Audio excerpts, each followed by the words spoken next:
السلام علیکم، بسم اللہ الرحمن الرحیم۔ اس دن جب گلی میں کھڑا تھا تو ایک لڑکا ایک گھر کے باہر بار بار چکر لگا رہا تھا۔ میں نے اس سے جا کے پوچھا، بھائی کس کی تلاش ہے؟ تو اس نے کہا، کسی کی نہیں، بس ایک دوست نے ادھر آنے کا وقت دیا، وہ ابھی تک آیا نہیں۔ خیر، میں اس کی بات سن کے گھر چلا گیا اور کچھ لمحوں بعد اچانک سے نکلا تو میں نے دیکھا اس گھر سے ایک لڑکی سر جھکائے تیزی سے باہر آئی اور جلدی سے اس لڑکے کو ایک لفافہ دے کر گھر بھاگ گئی۔ لڑکا وہ لفافہ لے کر بہت ہی مسکرایا اور اسے دل سے لگاتا ہوا وہاں سے چل دیا۔ میں اپنی بری عادت کے مطابق تحقیق کرنے کے لیے اس کے پیچھے چل دیا۔ وہ لڑکا ایک درخت کے نیچے جا کر رکا اور اس نے اس لفافے کو کھولا جس کے اندر سے ایک صفحہ نکلا۔ اس نے اس صفحہ کو کوئی 3 سے 4 بار چوما اور اپنی آنکھوں سے لگایا اور پڑھنے لگا۔ میں دور سے اس کے چہرے کو اور حرکات کو دیکھ رہا تھا اور اپنی قیاس سرائیوں میں مصروف تھا۔ اچانک سے دیکھا لڑکے نے آسمان کی طرف سر اٹھایا اور بے ہوش ہو کے گر پڑا۔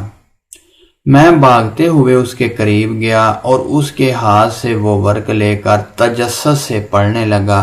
یہ ایک خط تھا جو اس لڑکی نے اپنے اس عاشق کو لکھا تھا۔ السلام علیکم، اے وہ نوجوان جس نے اپنی ماں کی گود سے باہر قدم رکھا ہے اور اس کی تربیت کرنے پر تھوک ڈالا ہے۔ میں مانتی ہوں تیری سوچ کے مطابق جس محبت کا تو دعوے دار ہے وہ سچی اور پکی ہے، اور تو اس کو پایا تکمیل تک پہنچانے کے لیے بے وفا بھی کرے گا، کیونکہ اس محبت کا آغاز نظر کے ملنے سے ہوا تھا اور انجام جسم کے ملنے پر ہوگا، کیونکہ میری ماں نے اپنے بیٹے عبدالرسول کو ایک دن کہا تھا، بیٹا یہ نظر ابلیس کے تیروں میں سے ایک ہے، اور جب یہ تیر چلتا ہے نا، اس کی طاقت کبھی کبھی پورے خاندان برباد کر دیتی ہے، اور پھر جب اس کا بدلہ مڑتا ہے تو لفظ عزت بھی سر جھکا کر انسانوں کی بستی سے نکل جاتا ہے۔ لہذا اس آنکھ کو صرف اپنے سونے نبی اکرم صلی اللہ علیہ وسلم کے چہرے کو دیکھنے کے لیے منتظر رکھنا، ورنہ قیامت کے دن اپنے ماں کو حضور اکرم صلی اللہ علیہ وسلم کی بارگاہ میں شرمندہ نہ کرنا کہ میں اس بات پر شرم کے مارے ڈوب مروں کہ میں نے تیری تربیت میں کمی چھوڑ دی تھی۔ تو سن اے خود کو خوبصورت شہزادہ اور مجھے دنیا کی حور سمجھنے والے، میں ایک سیدزادی ہوں اور میرا تعلق امام فاطمہ کے قبیلہ سے ہے جو قیامت کی تمام جنتی عورتوں کی سردار ہوں گی۔ میں نے اپنے لیے دعا مانگی ہے کہ اے اللہ مجھے جنت میں ان کی خادمہ بنانا، تو خود فیصلہ کر۔ اگر میں تیری محبت میں مبتلا ہو جاؤں تو خادمیت تو کیا مجھے جنت کے قریب بھی نہیں آنے دیا جائے گا۔ رہا سوال تو مجھے کل شام باغ کے اس پیڑ کے نیچے ملنے کو بلایا ہے، میں وہاں بھی آ جاتی، لیکن میں تم سے ایک وعدہ لوں گی، تم اپنی بہن گڈی کو بھی ساتھ لے کر آنا، اور میں اپنے بھائی کو، کیونکہ تیری نظر میں دنیا کی سب سے شریف عورت تیری گڈی بہن ہے اور میرے بھائی کی نظر میں دنیا کی سب سے شریف عورت میں ہوں۔ اس طرح دونوں مردوں کی غلطی بھی دور فہمی ہو جائے گی، اور اس کے بعد جب گاؤں میں یہ خبر پھیلے گی تو کوئی بھائی اپنی بہن کو شریف نہیں سمجھے گا۔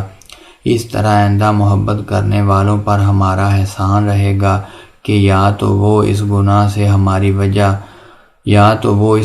سے ہماری وجہ سے دور رہیں گے، یا انہیں ہر طرح کی آسانیاں ہو جائیں گی۔ رات کے تیسرے پہر کوئی بھائی اپنی بہن کو کسی باغ کے پیڑ کے نیچے ملنے سے نہیں روکے گا۔ پھر جب یہ گناہ اتنا عام ہو جائے گا تو لفظ غیرت کی تعریف بھی سب کو سمجھ آ جائے گی کہ اپنی بہن کی طرف کسی کی نگاہ نہ اٹھنے دینا غیرت نہیں، بلکہ اپنی نظروں کو کسی کی بہن کی طرف بڑھنے سے روکنے کا نام غیرت ہے۔ اے میرے خوبرو عاشق، تو جو محبت کر رہا ہے اس میں حفظ کی بو ہے، سوا کچھ نہیں۔ تیری ماں نے تجھے وہ قرآن نہیں پڑھایا جس میں مومن کی حیا کا ذکر کیا گیا؟ تو مرد مومن اور حضور اکرم صلی اللہ علیہ وآلہ وسلم کا وہ امتی نہیں جس نے ایمان کے دروں میں سے ایک درجہ حیا کا پایا۔ میری باتیں پڑھ کر تجھے غصہ آیا ہوگا کہ میں نے تیری بہن کا ذکر کیوں کیا، لیکن ایمان کی بات ہے، ہر باحیا بھائی کی یہ کیفیت ہوتی ہے، مگر ایسا ہونا کہ اپنی بہن کے علاوہ کسی بھی عورت کو شریف نہ سمجھنا، یہ گندی سوچ اور تربیت کا نتیجہ ہے۔ کیا تو نے حضرت علی رضی اللہ عنہ کا یہ فرمان نہیں پڑھا؟ اپنی سوچ کو پانی کے قطروں کی طرح صاف رکھو، کیونکہ جس طرح پانی کے قطروں سے دریا بنتا ہے، اسی طرح سوچ سے ایمان بنتا ہے۔ کیا تیرے پاس جو ایمان ہے وہ دکھلاوے کا ہے؟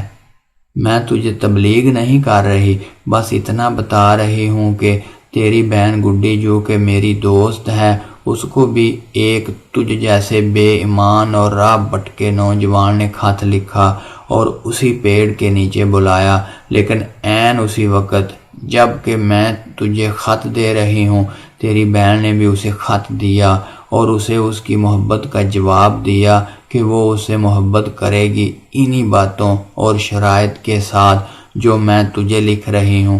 اگر تجھے یہ سب میری باتیں منظور ہیں تو جا اور جا کر گڈی کو بھی ایسا کرنے کی اجازت دے دے جو تو مجھ سے چاہتا ہے، کیونکہ اس لڑکے کو بھی میں نے یہی الفاظ گڈی سے لکھوا کے دیے، اور اگر میں ایسا نہ کرتی تو وہ لڑکا بھی راہ راست پر نہ آتا اور تیری بہن بھی گمراہ ہو چکی ہوتی۔ اب آخری دو باتیں جن کا تو اپنے اللہ سے وعدہ کرنا۔ تو نے مجھ پر بری نظر ڈالی تو تیرے لیے اللہ نے یہ مفاقات عمل والا سبق پیدا کیا، اور میں نے تیری بہن کو بری راہ سے بچایا، اس لیے بھی اللہ کی عطا کردہ ہمت سے تیری گمراہی اور اللہ کی ناراضگی والے جال سے بچ گئی ہوں۔ اب اگر میرا تیری بہن پر احسان ہے تو پھر اس کو بھول کر اپنی گناہ کی ضد پر قائم رہنا چاہتا ہے تو اس دفعہ یاد رکھنا، اللہ نے تجھے 4 بہنیں اور 1 ماں دی ہے۔ میں بھی اللہ سے دعا کروں گی کہ اللہ تجھے اور تیرے گھر والوں کو گمراہی اور ایسے گناہوں سے بچائے، اور تو بھی اللہ سے توبہ کر۔ یہ میرا پہلا پیار کا خط ہے جسے میں اعتراف کرتی ہوں کہ میں اللہ سے، اس کے حبیب صلی اللہ علیہ وسلم سے پیار کرتی ہوں۔ اگر جس چیز کی تو دعوت دیتا ہے یہ میرے نبی اکرم صلی اللہ علیہ وسلم کی سیرت میں ہوتی تو میں اس پر عمل کرتی، اور اگر ایسا عمل اور اس کی مثال اماں فاطمہ رضی اللہ تعالی عنہا کی زندگی میں سے ملتی تو میں اس پر عمل کرتی، اور اگر ان کی زندگی میں نہیں اور میری اور تیری والدہ کی زندگی میں ایسی ایک نہیں 1000 مثالیں بھی ہوتی تو مجھے ہرگز اس دعوت کا قبول کرنے والا نہ پاتا۔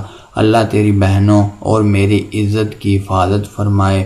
وسلام اللہ کی بندی تیری ماں بہن بیوی اور وسلام اللہ کی بندی تیری ماں بہن بیوی اور بیٹی کی عزت تیرے ہاتھ میں ہے۔ اگر ابلیس پر بھی تجھے ورگلانے میں کامیاب ہو گیا تو جان لے تو نے لوگوں کو اپنے گھر زنا کی دعوت دے دی، اور دنیا کے بازار میں اچھا برا سب ملتا ہے، تیری مرضی ہے، برائی کے بدلے برائی لے یا نیکی کے بدلے نیکی لے، کیونکہ جیسا کرو گے ویسا بھرو گے۔